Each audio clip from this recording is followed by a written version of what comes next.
Hello and welcome to the Garden Gurus. I'm Trevor Cochran. I hope you're doing well at the moment. It's a pretty tough time for most of us, but gardens are a perfect place to help you feel more grounded, relaxed, less stressed.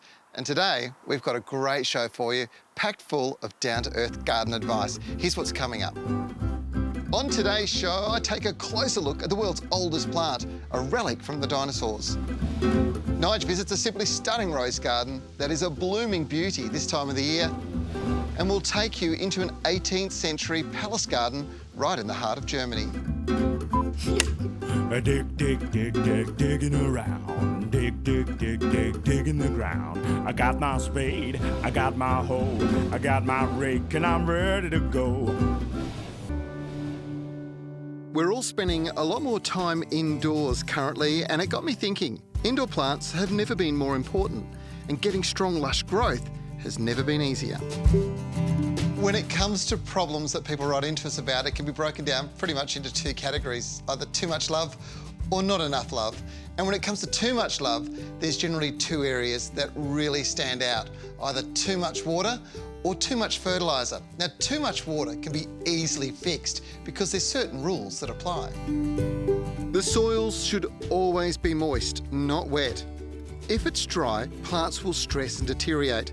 And as a general comment, a 150ml drink for a standard 200ml pot is more than enough per week. That's 75 mils twice a week will do it. That's about a glass full per plant. And make sure you have a tray to catch any runoff and allow the plant to soak it back up through capillary action. Fertilising is where it can get a little bit of a challenge. You see, indoor plants need to be fed on a regular basis. That's why controlled release fertilisers are so good, because they feed every 4 to 6 months as a general rule. But if you want to have the professional results and really get some great growth, then you want to go for liquid fertilisers. Now, liquid fertilisers are really good, except for traditionally you would actually have to mix them. And if you use too much, you could burn the plant. You use too little, you don't get any benefit at all. But an innovation by the people at Osmocote has solved that problem forever. Now you simply pour and feed. With this specialised plant fertiliser that's pre-mixed, so you literally pour a capful over the soil and you'll see results in just 7 days. This is absolutely brilliant for most plant types, and for our living wall in the office, a brilliant way to boost growth and stimulate flowering without risk of setback.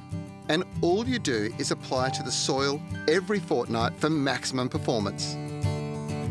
Now, the thing that's a problem with most liquid fertilisers is generally they've got an organic base. So in an indoor situation, you end up with this horrible smell permeating through the office, but not with this. And the other good thing about this is there's a mix for specific purposes. So you've got the general for all your foliage plants to stimulate lush foliage growth.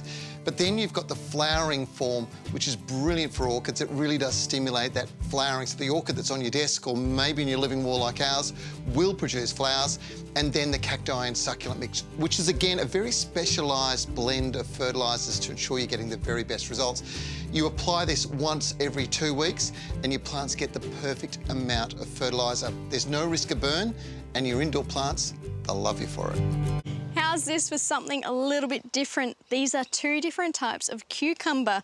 On this side, we've got cucamelon, which is a grape-like fruit, really sweet and sour in flavour, nice to snack on. And then we've got little potato, which is really nice in salads, or you could even pickle this one.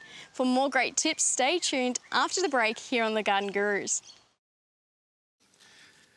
Now, if you want to save some money, I'll show you a way, particularly if you're spending a lot of time at home and you don't have a lot of cash to spare, that you can grow beautiful plants for your garden without having to spend a cent. When you walk around your garden, and maybe others, there's a lot of plants that you fall in love with and you want more of. As long as you've got access to material from them, you can grow them yourself, asexually. Asexual reproduction isn't a dirty word if you want more plants that you love in your garden. Grab some pots, some potting mix and a spade. Plants like this simply gorgeous sacred lily of the Incas divide beautifully this time of the year. The way you do it is with a sharp spade, some mature plants, and simply lift and divide them.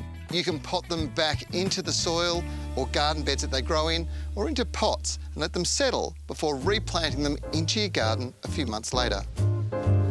This strategy applies to all clumping plants, including agapanthus, which, like the sacred lily of the Inca, are absolutely fabulous lining the edge of driveways. Pop them in some good soil, keep the water up, you'll do really well. Now, the other thing you can do is grow your own plants from cutting, and it's probably how most of the plants that you have in your own garden have been grown. Most nurserymen grow their plants from cutting. It's an easy way to reproduce new shrubs. Taking cuttings from a bunch of your favourite plants and then planting them up is an easy task. Simply take the cuttings, ideally up to 10 per 130 or 40 ml pot. You plant them by variety and record it on the side of the pot with a pen. All you're going to do is take these, what I call semi-hardwood cuttings, so they're just that slightly hardwood. It's not the soft ends. If you're going to do the soft ends, make sure you've got yourself some what we call rooting powder, or even honey is fantastic. You dip the cutting base into the honey or into the rooting powder, and it just stimulates the roots to come out. Now, the idea is give them a water afterwards. I'm using a professional propagation system here. This is called the aquamizer, so it comes with its own little cover that goes in over the top, just like this. And the idea is it holds humidity in. You can also recreate this quite easily at home by using the pots with some wire, just some coat hanger wire bent over the top in a bit of a frame, and grab a plastic freezer bag over the top, elastic band around the pot, and it holds the humidity in. That's what you're trying to do here, is keep the humidity in.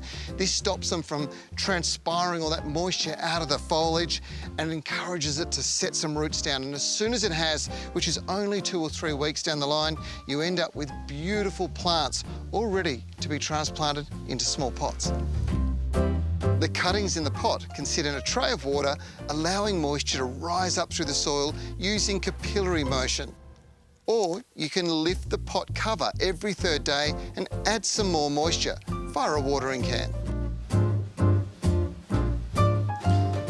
And it's as easy as that. Believe it or not, that's all you've got to do to have a garden full of the plants that you love. Growing your own like this is incredibly rewarding. Of course, most importantly, days like these, you really do save a lot of money. So give it a go. If you're wondering what the trick to having big, beautiful, bold water lilies like this is, it's actually getting down to giving them food. They're using so much energy. Every day a beautiful new flower comes up and it opens up and it closes, and that all requires energy. So you've got to be feeding them on a regular basis. And I know I've shown you this product before, Troforte. These tree planting tablets are absolutely brilliant. When I was a kid, I used to grow street trees and we used to pop these in the bottom of the hole. It would get them established. But it's the same tablets that are absolutely brilliant for water lilies. But what you've got to do is you've got to make sure that you give them 1 or 2. Now, this is quite a big plant, so I'm actually going to give it 2, and it will use all the energy from these tablets and just take off and produce a heap more flowers before it starts to go dormant in the winter months. Roses, the flowers most commonly associated with love and romance, are thought to be very hard to grow and maintain, but that couldn't be further from the truth. Like a loving relationship, care for them right, and you can reap the rewards for many years. As the saying goes, till death us do part. I'm in a magnificent rose garden here in the Hills suburb of Gooseberry Hill, WA. It's the home of Patsy Duroc, a rock star of rose growing in the area, which makes it a perfect place to share some secrets to get your roses thriving and festooned with blooms. So, Patsy, thanks so much for having me. Tell us a bit about the garden and how it all got started. We moved in here in 1988 and my husband demolished the garden completely. We built the lawn up here by 15 feet and then he made the limestone walls with the aid of a helper, and he made all the fencing for the pool, and then we started planting. And it looks incredible. How'd you look after it? On a Friday, I have Graham who comes in, who is absolutely wonderful, and he can do the work of 10 people. And then I have a lawnmower man, Cameron, who comes in, and then it's myself. Yeah, beautiful, beautiful place. And have you got some tips for the viewers at home on how they can get the best out of their roses? I think constant deadheading is very important, and deadheading to 40 centimetres at least, as if you're picking for a vase. Mulching is important, and fertilising is extremely important. So we fertilise every 6 weeks, and we do overhead watering, which I think is very important for roses because we don't spray here. We haven't sprayed here for over 25 years. We do get things like black spot, but we use go-go juice, and within a week we see it recover. Do you find that with all these roses around, that visitors get affected by the sudden hit of romance? I mean, it's definitely having an effect on me. Yes, it is a romantic garden, I think. And the fact we don't spray, you can smell whatever you like in this garden. True. It's a beautiful bouquet. There are so many amazing colours of roses, it's hard to comprehend. What's interesting is that the colours do have meaning. Red roses symbolise love and romance, another perfect Valentine's Day rose. Pink roses symbolise gratitude, grace, admiration and joy. Orange roses symbolise enthusiasm and passion. Yellow roses symbolise friendship. And white roses symbolise innocence and purity, making them an obvious choice for me. This truly is a rose garden paradise and open for the public to visit. For more info, visit our website.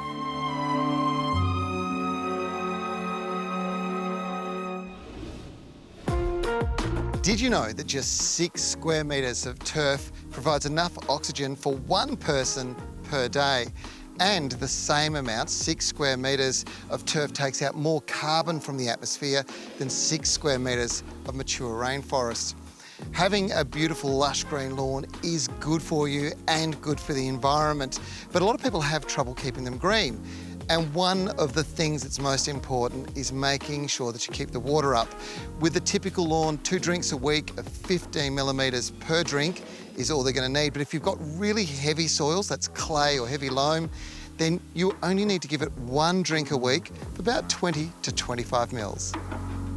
Lawns want at least 8 hours of direct sunlight per day too, and if they get less, they tend to become thin, sometimes patchy. And the most important thing for a great looking lawn is feeding regularly during the growing season. And I use a very special plant food, one designed to feed the soil and then the grass's roots. It's a new way of thinking about lawn care, and it involves a complex nutrient mixture, and those nutrients delivered slowly. Now, if you've been following the Garden Gurus over the years, you'll know this technology. It's Troforte. Troforte technology is absolutely brilliant, and it's been designed for all different types of plants, including lawns. And this product here, Ferto Lawn, is absolutely brilliant. It has all the benefits you'd expect from Troforte technology, 24 beneficial soil microbes and over 60 macro and micronutrients, perfect for a healthy lawn. Most importantly, the combined nutrient and microbe mix is in fine prills, and they scatter, falling deep into the soil under the leaves of the grass when you apply them. There's no risk of them being picked up by the mower blades and sucked into the catcher. They go straight to the roots and slowly do their thing. Now, the way this all works is quite magical. Basically, the prills come out, they land between the grass leaves. As soon as they get down and they get moist, millions, in fact billions of beneficial microbes take off and start moving through the soil. They consume all the carbon, so they break down things like thatch, turn it into fertiliser. At the same time, there are other microbes that are taking nitrogen out of the atmosphere and releasing it into the soil in a soluble form, boosting growth. So you suddenly see this great green up effect, but that green up effect lasts for months and months and months. In fact, over 4 months, which means you only have to feed your lawn 3 times a year. Less thatch means less coring, less ferti-mowing and less maintenance to keep your lawn looking fabulous. And it's all because of this probiotic treatment of the soil that the grass grows in. It's a result of 20 years of continuous research, and the results are brilliant. For me, the fact that I've got water flowing through this property makes it even more important to use a slow release fertiliser. This means that the lawn takes up the nutrients as it needs it, whereas those old-fashioned fast release, and some of those being organics, dump all their nutrients in 7 to 10 days, and about 80% of that nutrient moves below the root system of the lawn. In other words, it ends up filtering down into groundwater or running into creeks and ponds and rivers and oceans, causing pollution. This leaves us with algal blooms and all sorts of environmental destruction. That's what's great about this. It's river and reef safe. It's Australian-made, Australian technology, and it's bloody clever. And now's the time to apply it to get strong, healthy growth and coverage before the winter sets in, slowing the turf's growth down. For more information on where to get it, check out this website. Corn is one of the easiest crops to grow in your garden, and this is my corn patch, and they're about 3 metres in height. Now, when we think of corn, we think of beautiful, sweet, yellow cobs. Well, they actually come in a whole bunch of fun colours, and this one here is a favourite of mine. It's the mini blue popcorn, and when you dry these out and you go to pop it to make your popcorn, they come out blue, so it's a great one for the kids. This season on The Garden Gurus, we're showing you some of Europe's very best gardens. Today's feature garden is no exception to this. We're in Würzburg, Germany, and this is the Würzburg Residence Palace Garden. The Würzburg Residence was commissioned to be built in the 18th century by an international team of architects, builders, sculptors and artists. And by the end of that century, it was decided that the court gardener would need to build, well, gardens that were appropriate for such a grand structure. The guy's name was Johann Prokop Mayer, and what he's achieved, spectacular. We talk a lot on The Garden Gurus about ways you can split up your gardens into rooms, and I don't think you'd be able to find a better example of it than right here. The land here was quite an awkward shape, so the designer Mayer divided the areas into individual self-contained gardens. The flower beds framing the parterres of the gardens have been planted with their original design. There are 2 main gardens in around the residence. There's the east and the south garden. The east would have presented enormous challenges for the designer. The block itself is on an unusual shape, so he would have had to develop an apex that runs straight through like this, and then because it was running down towards the palace, he had to build up 3 solid tiers. The style of the garden is Baroque, so he had to use a whole bunch of plants that could retain a formal style, but at the same time he wanted to bring colour into the garden. And the way he did that, well, it was by bringing in lots and lots of colour plants, and to this day they grow over 70,000 flowering plants that feature in the garden throughout the year. By contrast, the south garden is rectangular in shape, it's flat, and it's defined by this unique design using these cone-shaped yew trees around the outside. Now, yews are just the most wonderful trees when it comes to shaping. They're brilliant, you can do all sorts of forms and shapes with them. The great thing about them is they hold their shape for a long period of time because they grow slowly and don't need too much pruning. There is also the reconstructed kitchen garden, which was reopened to the public in 2002. There are 150 fruit trees planted, laid out in the original pattern of paths and beds, and the trees are clipped according to historical methods. These kitchen gardens were vitally important to the sustenance of the owners, so they were to be productive and attractive as well, hence the beautiful and considered design.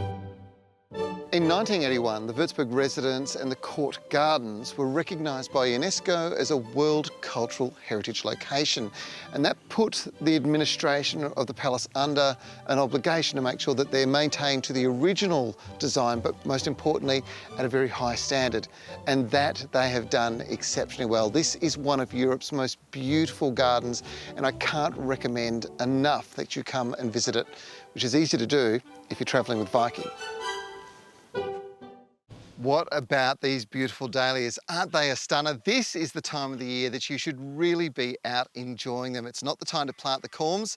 That will actually be in about 6 months' time, and you can get them from places like Garden Express online, nice and easy. Now that's all we've got for you this week. I hope you enjoyed the show. The good news is we're back next week. If you've got any questions from anything you've seen on today's show, all you have to do is simply become a friend on Facebook, or maybe check out our website, download a fact sheet, or check out a video. I'm Trevor Cochran. We'll see you next week for another episode of The Garden Gurus. Stay safe.